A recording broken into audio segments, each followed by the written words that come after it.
This is Lecture 1 of video series on offenses against state and society. The videos in this lecture series can be classified as follows. Offense against state, section 121 to 130. Offense against Army, Navy and Air Force, section 131 to 140. Offense against public tranquility, section 141 to 160. Offense by or against public servants, section 166 to 171. Offense relating to elections, section 171A to 171I. Contempt of lawful authority of public servants, section 172 to 190. Offenses against public justice, section 191 to 229A. Offense relating to currency, notes, coins and stamps, section 489A to 489E, section 230 to 263A. Offense related to weights and measure, section 264 to 267. Offense affecting public health, safety, convenience, decency and morality, section 268 to 294A.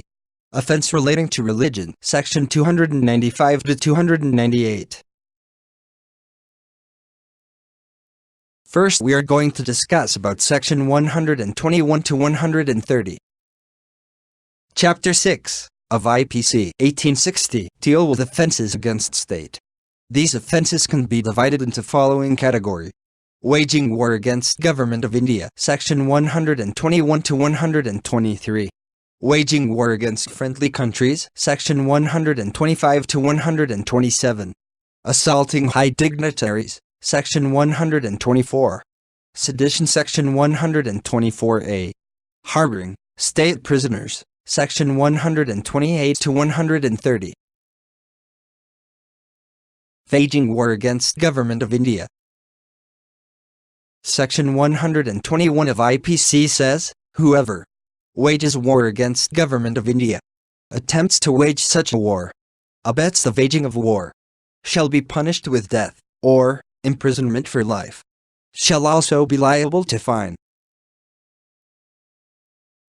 Here we are going to discuss about what does waging war mean.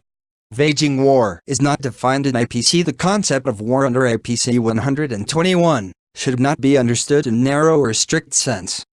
Based on different high court decisions and legislative history, it can be said that here waging war does not only mean traditional war between two nations. It can also include cases when some person or organization within a nation try to destabilize the lawfully elected government with the help of violence. This case, also known as Parliament attack case, in this case terrorists entered and attacked Parliament House in New Delhi. Supreme Court stated attack on Parliament is equivalent to waging war against Government of India, and hence punishable under section 121 of IPC. Section 121A makes conspiracy to wage war punishable. Section 122 makes collections of arms or ammunition to wage war as punishable offense. Section 123 covers cases of concealment of design to wage war. In above case, accused were tried under section 123 of IPC, because they concealed the plan of Parliament attack.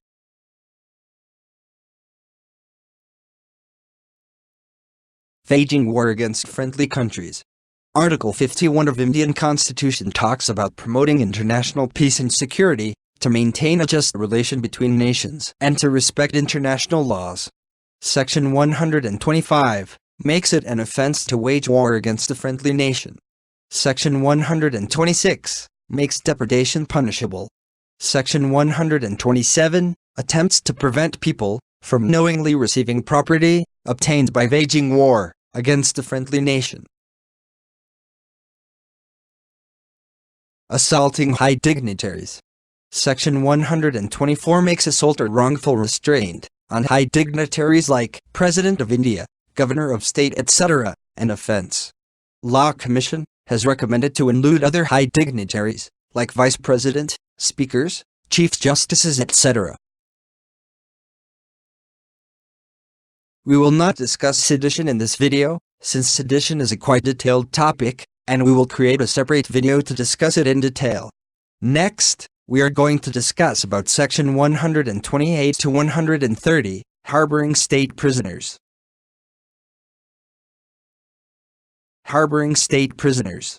Section 128 applies to cases where a public servant allows a prisoner of war, or a state prisoner, to escape from custody. Section 129 applies to cases where escape is due to negligence of public servant.